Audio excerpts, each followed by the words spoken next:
Sunday na naman, saan tayo pupunta? Tara, samahan nyo kami bisitahin ang The Oceanographic Museum of Nha Trang.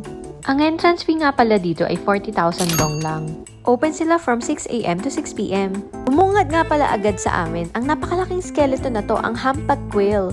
Ang lifespan daw nito ay 200 years lang naman. At syempre, di mawawala ang turtle. Makakakita rin dito ng mga marine biodiversity na nanggaling sa Spratly.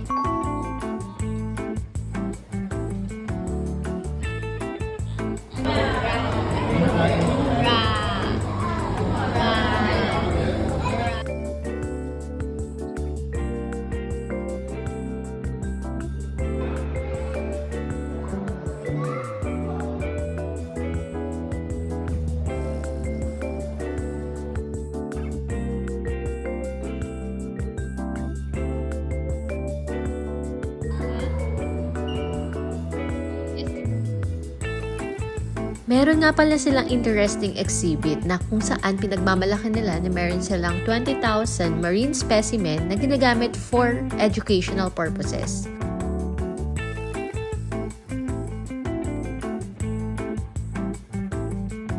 At syempre, don't forget to say hi sa crocodile! O siya, nandito na lang!